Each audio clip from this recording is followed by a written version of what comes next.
Hey guys, Marshall from Going Gear SHOT Show 2016 in the Surefire booth with my buddy Andrew. How's it going, man? Going well. How are you doing? Good. Good to see you again. It's 3 years in a row with us. Yeah. Rocking that wonderful beard. You're making me look. I'm looking less manly. I'm just trying to look as good as you, man. Yeah. I was jealous of yours. So you want to take a look at a couple things? Let's see some of the new stuff for 2016. Okay. So we got the Sidekick up here first. We launched this a month or two ago. It's a keychain rechargeable flashlight with a 10mm faceted reflector. Same faceted reflector that you'll see on the Titans and a bunch of other new products as well. We really like that beam pattern and it's been getting some really good reviews, so we're trying to expand its use. Again, lithium-ion rechargeable, 300 lumen max output. It's 3 settings. It starts in low, so I'll cycle through it. 5, then 60, then 300. Micro USB rechargeable, super lightweight, super compact, great option to carry with you every day. You can charge it while you're at work next to your computer. Getting some really good feedback on that. Right now it's an Amazon exclusive, $80 I believe retail price. In the really near future it should be open to all of our dealers so that you can purchase it from our entire dealer network like Going Gear, as well as Surefire Direct. We were just able to order it, so we should be getting them soon. There we go. You know more than I. Oh yeah, let's do this. We have the fire pack here. So this is brand new, just debuted at SHOT. It's a 2-part system, phone case, and then the battery pack / flashlight. So a lot of people carry around lithium-ion rechargeable batteries so that you can get a little bit more life out of your phone. This has all that capability. You can charge your, an iPhone 6 just under 2 times full charges, and you also have the capability of a 1500 lumen flashlight as well. And it dovetails onto the back of the phone case so that you can use it with filming or with still photography. We have an app controlled by Bluetooth so that you can take a picture with your phone and it'll flash, or if you're filming, it'll turn on, and you can control the brightness as well through that app. So this will be iPhone and Android when it's released? Correct. Give you a quick view of the outputs, and now I'm controlling it manually. There's a slider on the side with 5 settings so that you can use it on the fly without the phone, and we can also use the app. I can give you a brief look at that. One thing that we're going to probably add to this app, it's a brand new thing. We've been getting a lot of feedback from people that want to be able to actually use multiple units. Yeah, so like absolutely. right now when I go to this Bluetooth, you can see there's multiple units that are going to pop up. They're the ones that are nearby. So we're going to incorporate the ability, so if you want to do a lighting setup for a video or so, that'd be awesome. You can activate 3 units. So I'll show you a quick demo. Maybe a version that has a tripod mount eventually? Maybe in the future, you never know. So right here you see the slider. This is basically selecting the brightness for the flash. So I'll show you the settings. And then if that's what I want, I'm going to click that light bulb and set it. And now I go back to the camera, and that's what it's going to be for my picture. So there's the picture, and there's the flash. Very cool. Yep. Fire pack's going to retail around $250. The phone case is $29. Any idea what the capacity is on the battery pack? I think it's 2,800 milliamps. Okay. I think. Don't hold me to that, but I believe it is. Okay. A micro USB and a regular USB for charging it. Both on the side there? Yep, under that flap. Okay. A lot of people have been asking, does it charge the phone while it's just mounted to the back? It doesn't. We don't have any type of that, magnetic charging ability or anything like that. You do have to use a short cable that it comes with to plug it into the phone. The primary idea with the mounting is mainly for photo and video use, but of course you can use it separate. Can you charge the phone while you're charging the battery pack? I know it's not magnetic, but can you put cord in, cord out, cord in? That's a phenomenal question. I don't know. Okay. I'd have to ask one of the engineers. I don't know off the top of my head. So, sorry, but I'll get back to you on that. Maybe eventually. I'll get back to you on that. Okay. Maybe, probably. But yeah, we're really excited about it. Been getting some really good feedback so far at the show. It, if you have that backpacker's mindset where you don't like a piece of gear that does one thing. Right. So I have a lithium-ion battery pack that I carry with me to charge my phone. Right. But I always hate it that I'm lugging around this metal box and it just does one thing for me. This is added capability. Now you have, your battery pack, but also 1,500 lumens of light, which is a hell of a lot of light. One thing that I didn't mention that I probably should is you see that the reflectors, these are those same 10mm faceted reflectors. They give you a really nice wide beam pattern. They're slightly offset. So one's pointed a little bit up, one's pointed a little bit down, and that's intentional to fill the full screen for your videos and for your photos. So you don't have that one hot spot with a dark around the corners. So same reflectors that you're using in the Titan and the Sidekick. Correct. Yeah, that 10mm faceted reflector, that max vision beam pattern. So, okay. Yeah. What's next? So right up here we have the V1B. Have you seen the Vampire series before? Yeah, absolutely. Yeah, white light, infrared for use with night vision. The LEDs have been upgraded. So with the 3 volts or the 1 battery, it's up to 250 lumens on the high. And on the 6-volt system, or the 2 battery, it's up to 350 lumens. So a pretty significant increase. Yeah. Beam pattern's gotten better with the new LED size as well. So as you can see, it's much better than the previous one as far as brightness goes. People are actually very excited with these, especially the military folk.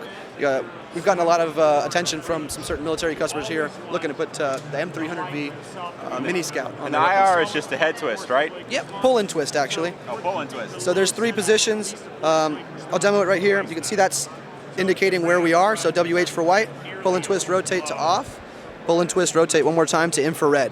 Okay. So, and those upgrades are across the board for the Vampire series. So the M300V-B is the higher output Mini Scout Vampire, and then the M600V-B as well, which is the 2 battery 6-volt. Great. All right, Marshall. So we'll move on next to the M600P, M600IB. It's a basically a IntelliBeam Scout light. So last year we debuted the Fury Scout, the Fury with IntelliBeam. Okay. And this is that same IntelliBeam technology. Again, you see that sensor in the bezel. It's auto-adjusting. But with the Scout light, we have a minimum output baseline at 200 lumens. Okay. So with the shooting world, it's kind of divided. Certain instructors, certain people like all the light that they can get. Right. There's people mounting P3Xs on light on long guns for 1,000 lumens. Yep. And that's very useful for long shots and even close in. I don't have a problem with that much light. I like that much light. But certain people think that's too much light for smaller rooms, for close quarters, for white walls. You might hit a mirror and blind yourself, they say. So for people of that mindset, this might be a really good product because you have the ability for the light to dial down when you're in a short room to the 200 lumen level, not hurt your eyes as bad as the 600 lumens will. So if you come around a corner, someone's in front of you, you still at minimum have that 200 lumens to disorient the bad guy and for you to make good decisions on whether you need to shoot or whatever you need to do. How quickly is it going to adjust? It's pretty much instantaneous. So I could demo it right here. You can see it. Probably a 1/10 of a second or so. It's pretty quick. It's pretty much instantaneous. I don't think there's going to be any apprehension in that. About as fast as you can think, it adjusts. So is there any ramping, or is it just 200, 600? It's ramping. Okay. So yeah, it ramps in between the 200 and 600 based on the amount that's bouncing back into the sensor. Okay. It's just like the regular IntelliBeam. It just won't go any lower than 200 lumens. Okay. All right. Can you override that if you want it to just be 600? Negative. Okay. Negative. It's always in IntelliBeam mode. We didn't want to make it too complicated with a weapon light. We like to keep things simple. We went back and forth on this a lot throughout the year, and based on some feedback that we've gotten from end users and just practical use, we thought this was the best, interface and setup. Great. So moving forward, we have some more IntelliBeam products. Again, the auto-adjusting with a sensor. So we showed the P2X first last year with the IntelliBeam. That was the first product to have that feature.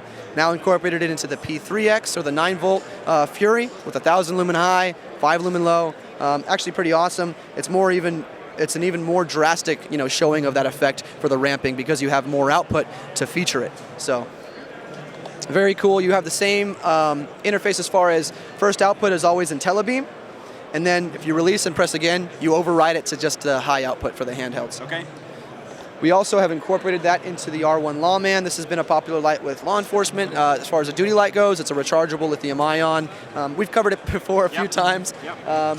But yeah, now it has the IntelliBeam technology, so just added features for those officers. So is this replacing the existing R1? Correct. I believe it is replacing the existing R1. Okay.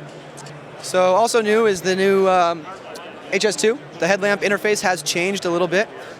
First of all, the reflector also, we've gone to that 10 millimeter faceted reflector. We have an activation button on the side of the output selector. So previously you would roll it on. Now you can just hit this button for the instant bright setting. Right now it's programmed to start in the middle, but there's going to be a feature where you can program it to start at what level you want it to start at. Okay. And there's 12 different outputs. You still rotate it to select for it. Sorry for blinding you a little bit here. I'm used to it. But here, let me angle that down. Maybe not that. So you can see its steps now. Nice. 12 steps, and you can be able to, and you're able to program it with the push button so it turns on where you want it to be. And also, yeah, And also it's been upgraded as far as output's concerned. So previously, I think it was around, 120 lumens. Now with 3 volt, we're getting 300 lumens out of it. So it's a pretty significant output that's a heck of a bump. for the low profile, one battery headlamp. So very excited about that. Still uses the same clip-on filters and accessories that go with it. So we can move on to the 2211s as well. Yeah. So up here first, 2211 Luminox. You can pull that off. So gone to a polymer bottom, a little bit more comfortable for the contact to your wrist. Also better at preventing the heat from, if it gets hot, if you're leaving it on for a long period of time, it's a better heat shield for your wrist. 10 millimeter faceted reflector, 300 lumen output, and we were able to reduce the cost a little bit on this. It's now MSRPing at $649, so brought it down a couple hundred, which is helping out. Up next, this is what I'm wearing on my wrist. This is the 2211 Polymer. Very low profile, as you can see. One big push button on the top, lithium-ion rechargeable, micro USB in the back. It's 10 millimeter faceted reflector that gives you that nice wide beam pattern, that max vision beam pattern. And this is also, relatively affordable. It's at $229 MSRP. So very excited for this. It's super lightweight. I don't even realize I'm wearing it because, it's just not very bulky, a lot more low profile. Yeah, that's a heck of a drop from the previous metal body one. Yeah, it definitely is. People are much more receptive to it. So yeah, last up, it's the 2211X. We showed this last year. It's 123 version. It's nice to have an option for certain people that want to be able to change batteries in the field. This is a good option for them. So one standard 123 with the ability to change it in the field. Activation buttons on top, 300 lumen max, and you can still cycle through the lower outputs 3 levels. So, yep, I think that rounds it up for the new products here. Oh yeah, thank you for reminding me. So this is also a brand new product for us. This is our ear lock. If you're familiar with our Ear Pro, we have that contra ring that locks the Ear Pro into your ear. Absolutely, I use them all the time. Awesome. So this is the same concept, except for you can stick your Apple headphones, which a lot of people have and a lot of people use, but they're not too great for PTing or for just moving around. Right. So this prevents them from falling out of your ears. It's a simple slip-on product. We make them for both the old style headphone as well as the ear pod. So those are in stock right now. I think the retail price is around $10, so pretty exciting new product as well. Very cool. I appreciate you stopping by, Marshall. Thanks for your time. Always good to see you. See you next year. See ya.